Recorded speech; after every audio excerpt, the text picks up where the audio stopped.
Hello, everybody, and welcome to Nancy and Nicole, Real Life, Real Talk.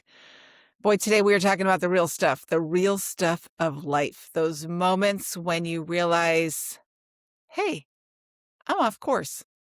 I've lost my identity, or I'm not showing up as the person I necessarily want to be or thought I was. I think we've all had, I know I've had them a bunch. Yeah, so many moments where you think, wow, okay. We were talking about it before we start recording. I equate it to being in a ship and you're going along in life and you're like, okay, this is who I am. This is where I'm going. This is what I'm all about. And then the waves get you and they knock you off just 1 degree at a time. But maybe you don't have a GPS. And so you don't know you're off course. And that 1 degree isn't enough to notice it in the moment until you're down the road in life and realize, wait a second, I thought I was going to be over there and now I'm over here. And now what do you do about it? So true. My experience with that also is that you don't see it as it's happening. I mean, as you're Yeah. describing it, like it's only because you can look back and say, "Oh, I'm something must have gone off Mhm. in the past to have me wake up at 3 o'clock in the morning, going, what the hell?" What is happening? I remember feeling like in my fees, I didn't wake up in the middle of the night because I'm a sleeper. That's my So superpower. jealous. I know. Most women feel that way. They're jealous, but Yes. it is my kryptonite. But still, waking up metaphorically and thinking, wait, this is what being an adult is? Like this is what all the hoopla and build up through your childhood and 20s. And I think even in my 50s, I felt like, ooh, I'm maybe feeling like an adult. And then I remember pretty vividly when I hit 40s, I'm sure hormones kicking in didn't help me feel grounded, but really just like, who the hell am I? What is happening here? How did I get here? So tell me about that. I think you say it, a lot of people say that, like, who am I? How did I get here? But what does that mean? Is it a moment of, oh, I thought my life was going to look really different? Mm, Or is it a big discontentment? And I don't mean to be putting words in your mouth, but what is no. that like on a visceral, like actual level? What is that experience like for you? Well, I had lots of conversations with people about this Yeah. in the last year or so. And I think the theme that was true for me that I hear other people talk about is the obvious place where you start noticing is in the external parts of your life. The doing part where you measure, I thought I'd be in a relationship by now. I thought I'd be in a better relationship by now. I thought I'd have a job I liked. I thought I'd have more money. I thought my body would be different. So I think our first awareness is around the external stuff. Hmm. But I don't think I think that's a symptom, it's not the source. Right. So How about for you? Like, where does that show up for you? ah, I should have known you were going to ask me that question because we talked about this episode ahead of time and had something right there. And it's not that I don't have anything, but And I just wanna acknowledge, like, I, again, in the conversations I've been yeah, having with people at this, it tends to get kinda vulnerable and real because it isn't just about, "Oh, I thought I was gonna have a bigger bank account." yeah. I think for me, where it showed up the most is that moment when I woke up and realized, like, I'm going through the motions in the Mhm. sense of, I've had a real estate career now for 30 years. It's been good to me. I'm super grateful for it. But I was just going through them like, but that takes time. It has requirements. And we've had our boys and they've been in competitive baseball for a long time. And so you just get busy living life without taking a moment to have that pull back and take that 30,000-foot view and say, but is this the life I want? No, I love my real estate career and my boys and my family. And it's not that I would have not done any of it, but I stopped being intentional. And I was just trying to, those weeks when you're like, I just got to get through the week. I can't be intentional. I just got to get everything checked off the list. That can go on for decades if we're not careful. And it's not bad. And it's not even to say I wouldn't have done any of those things, but I would have shown up differently and experienced it differently, while also probably making some room for other things as well. Mm. Yes. It is that automatic pilot piece Mhm. that I think you're saying is like, Right. you just get into it, you get in your lane, "Okay, this is how it goes. I'm just doing the do." If you think about a kid who's like 2 to Mhm. 10, 2 to Sure. 12. Let's give ourselves a 10-year span. Because there's so much physical change and cognitive change and developmental, like, you would never expect that 2-year-old to act as the same person who they are when they're 10 or 12. You just wouldn't. And yet, you take that same decade from 35 to 45, and you probably expect somebody to sort of be the same person. Yeah. And often we are, because by then you're just in it. Yeah, You're just, except life is busy at that stage. You're trying to get the laundry done and the groceries bought and the work done and the kids. I mean, it's super easy. Such a natural thing. yeah. I think it's the way for that way for 99% of the people. And again, there's not, I love my life. There's a lot of things I love about my life. It's not like I woke up one day and said, oh my goodness, my life is horrific. How did this happen? Where did I go so off track? But I lost my own identity in the middle of it, of just checking the boxes. And when your life is really good, there's some level, I think, for most of us who feel like, who the hell am I to complain? Well, that's the thing. And especially when you're in, like, I believe in gratitude. I believe in focusing on what I'm grateful for. But it's a fine line of gratitude as an excuse to, like, when did you stop dreaming? Like, I should just be Uh, grateful for what I have. What I have is really good. Who am I to ask for more? I have so much more than, not everybody else, but so much more than many. Why yeah. can't I just be, we start telling ourselves, why can't I just be happy with what I have? And I think I don't know about for you, but for me, the not, again, it all comes but down to presence and intention and attention in relationships more than anything. And just how I'm showing up. It's not that I would have done something besides real estate, and I love my boys and I love that they did their baseball, but the intentionality, which then results in connection and, personal fulfillment, I would have done different. And then how do you get back to it without blowing up your life and running away, which I think about a lot.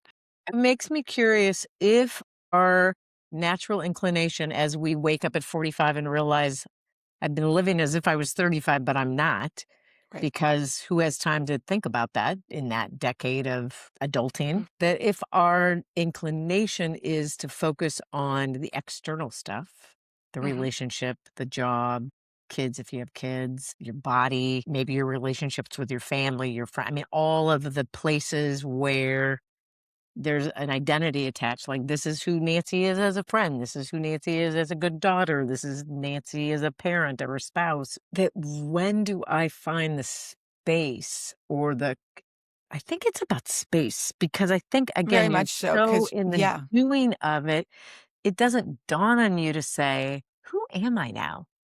right. And I think we assume that the fix is outside. I mean, it's kind of Hmm. that classic midlife crisis.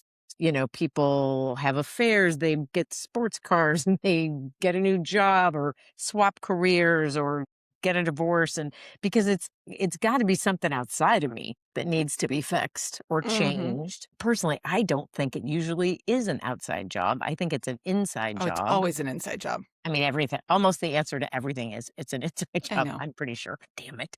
I know. So much So want it to be so much somebody easier. else's fault, But but I it's think not. we don't lean into that question because we assume it's gonna blow up our lives. Right. And who are you gonna talk to about it? Because your friends are a lot of us are looking at our friends whose lives look really good, and they're not saying, "Hey, everything's really great. Nothing is broken. I'm blessed beyond measure." And yet I'm still waking up saying, really? Is this it? Why do I not recognize myself in my own life? And if people aren't saying that, it's really easy to go, oh my God, I must be the only person who feels that way. Yes. And that is a tough spiral to go down, because then you start isolating Yeah. and it's not And good. then it feels like you have a secret. Yes. Not a good one. Yeah, it's It's so fascinating. fascinating to me about, and let me just add, because I think you were going to ask me a question. And I think, to be honest, the experience for women is significantly different from men. And you men who are listening, feel free to jump all over me about that and tell me how that's not true. But I think the piece of around menopause and what happens just adds a layer of wake up call and questioning for women that I don't believe there's an equivalent for men. I just Yeah, don't. it's Not to true. say that men don't I mean, I think there's lots of stereotypical stuff around, you know, men waking up one day and feeling like they wanna, like, relive their senior year in high school or college or whatever moment that Whatever. was. I don't really I don't understand any of that. I didn't at the time, I definitely don't do anyway. So, again, I don't mean to be dissing the boys, I think there is definitely some stuff. I Yeah. remember my first birthday, I sobbed all day. Did you? About what? And what's crazy is we were just about to have a kid. We were a month away, just a little over a month away from becoming a parent. And I had a big party on my 40th birthday. I was so excited to turn 40. I was like done with sort of the bullshit self-induced drama of my 30s, of which I created a lot. Thank you very much. I'm very good at that. I was so excited to turn 40, and somewhere between 40 and 41, I just lost it, and I don't think it w I don't even think I was freaked out about becoming a parent. It was much more, "What am I doing with my life?" I just Yeah. thought I would have accomplished more or done more or felt more adult or been Yeah. in my skin more. Yeah, it happens to me too. I think it's the decades get me as well. Each one gets me a little differently. But I think also falling into, we'll say, societal norms. Like a perfect Mhm. example is I don't cook. I'm a good baker. I'm a super average cooker. If I invite you over for dinner, just say, let's go to a restaurant. It's going to be better for all of us. Or I'll just get takeout and put it on a different plate. So you'll be safe at my house. But when I got married, I remember thinking, well, I'm married now. I'm supposed to be home to cook, right? I got to have Mm, dinner on the table for my husband. So, I'm leaving work early. I'm cutting out to try and make these really horrible dinners. And God was scary because one of these days, at some point, I'm like, like my business is suffering. I'm trying to do all this stuff and I'm just trying to get you dinner.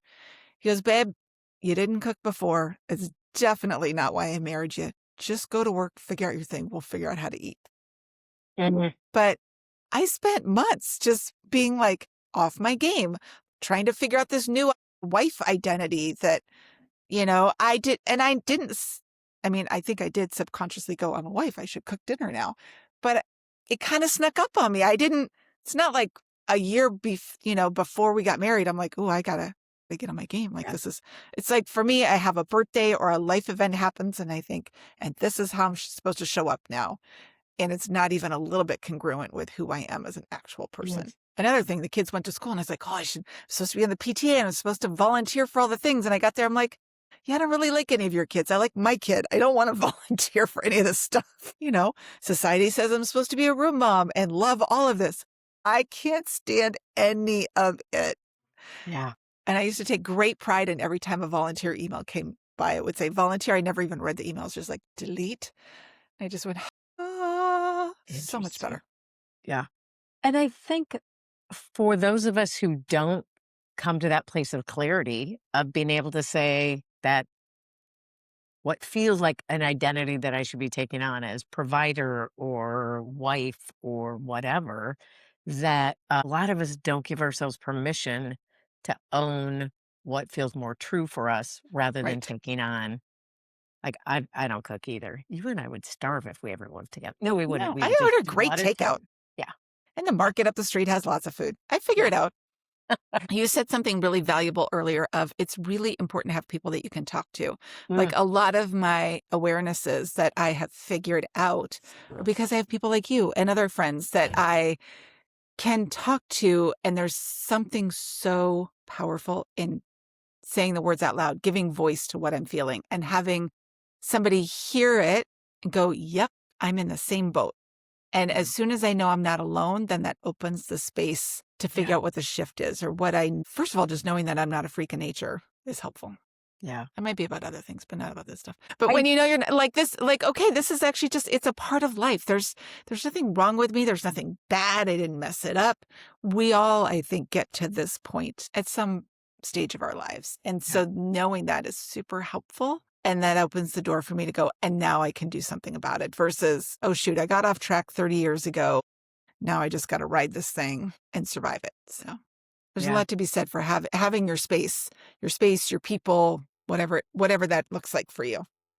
And I think that the noticing is the biggest part.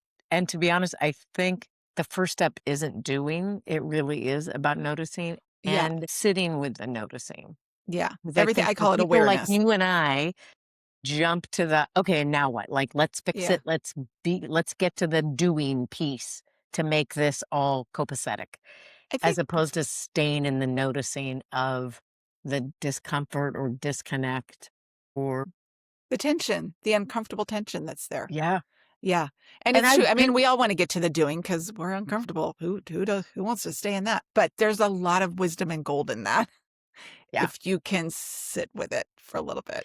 and I think most people, I mean, again, referring to the conversations I've been having for the last year or 2 with people about this stuff, is, most people are not talking to their friends about it, which I find No, fascinating we're embarrassed because we feel like a because failure. because we I say again, we, me, maybe other it's people don't feel that way, but we our feel like a life failure. looks so good on the outside Yeah. Who are we not to be that happy?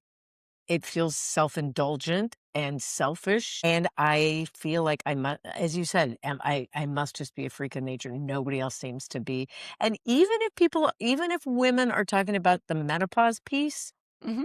they're mostly talking about the medical stuff or the Right. hormonal stuff and not the identity piece of that. The identity piece hit me so much harder than the physical stuff with Yeah, menopause.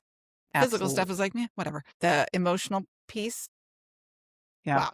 So So, what's curious to me, as you know, I know Nicole, and that maybe some other people know, is in a previous lifetime of mine, I was a psychotherapist for a lot of years. mhm. So, and I was also a client of psychotherapy for a lot more years. So I feel like I have a lot of experience to talk about the experience, both having been a practitioner and a consumer of Mhm. psychotherapy. I think our tendency, if you can get yourself to that place of acknowledging something feels off, something like, I just don't recognize my life as mine, and we're not going to talk to our friends about it. Typically, we're going to go to therapy. And for a lot of people, therapy is a very important piece. But again, I'm going to go out on a limb. I think inherent in what we call confidentiality does not necessarily, but can fuel if there's any place where you feel shame about feeling what you're Yeah. feeling or struggling with what you're struggling when everything is so good in your life. It's kind of like, oh, I go to talk to this one person about this secret I have. And I long for a world where we explore this stuff in community rather Yeah. than in a It's huge. I think it's so much better if you can do it in community.